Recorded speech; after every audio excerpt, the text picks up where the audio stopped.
አሁንስ በጣም እየጨነቀኝ ነው። ከቀን ወደ ቀን እየባሰብኝ። ቆይ አንቺ ለምን አታከሚም? ምን እንደ አዲስ ትሆኛለሽ? ሐኪም ቤት እንደማልወድ ጠፍቶሽ ነው? እሺ ምን ላድርግ? ጨንቀኝ እኮ ነው። እባክሽ ቀስ እያለ ይተውኛል። አይመስለኝም። ቆንጆቹ ደሞ መጣችሁ? የኔ ቆንጆ ታዲያ ምን ያክል ጊዜ ነው መታገስ ያለብኝ? ዝግጁ እስከመሆን። ለኡሌ እኔ እናንተ ብቻችን አናወራ?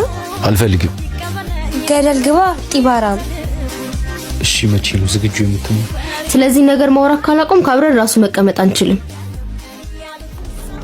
አንቺ ውሻ ምን አባሽ ነበር ስምምነታችን? ሁሌ እኮ ነው ስላንተ ማውራት። በቅርቡ አንተ ትሆናለች። ስትፈጥኝ ይሻልሻል። ካልሆነ አንቺም እሷም እዚህ ትምህርት ቤት አትማሩ። ና እንሂድ። እሺ እንዴት ነው? አምሮብኛል? እንደ ዛሬ አምሮብህ አያውቅም። አንገቷ ስር ሂደህ መሳም ብቻ ግን ደስ ይላታል። በእናትህ እራሷ እኮ ናት ያለችው። በቃ እዚሁ ጠብቀኝ እሺ። ዛሬም ተጠርቀመህ ና።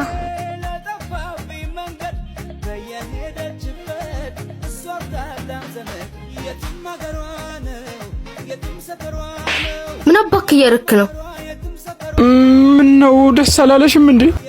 ደግመህ እንዳትሞክረው እሺ ጂል። እስኪ ራስህን ተመልከተው። አይደለም በሰም ባጠገቤ እንዳታልፍ እሺ ጀዝባ። እሺ ይቅርታ። ምን ይመስላል ሲያስጠላ?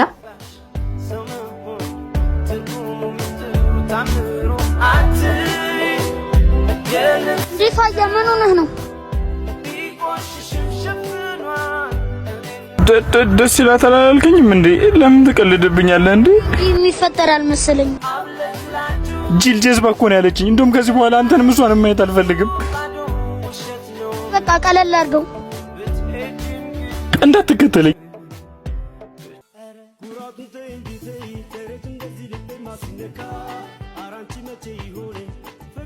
ወንድሜ ነገ የወላጅ ስብሰባ ላትሄድልኝም? ትሰማኛለህ?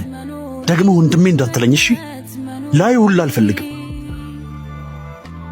ግን እኮ ካልሄድክልኝ እባረራለሁ። እና ይሄ ምን ይገርማል? ህይወት ላትመለስ ልታባርህ አይደልን? እሺ አመሰግናለሁ። ስማ ደግሞ ማታ ፍቅረኛዬ ስለምትመጣ እዛው ጓደኛህ ጋር ደርሽ። ቤቱ እኮ የኔም ነው። ረሳኸው እንዴ? በቅርቡ እኮ ሟች ነህ። ሁሉም ንብረት የኔ ነው። እሺ እንዴት ስለ ንብረት ታወራለህ? እኔ እኮ መኖሬን ብቻ ነው የምፈልገው። እኔ ይታያል ሄድም እኔ ለመኖር እየሞከርኩ ነው። ምንም ብትገፋኝም አንተ እንደ ወንድሜ ለማየት እየሞከርኩ ነው።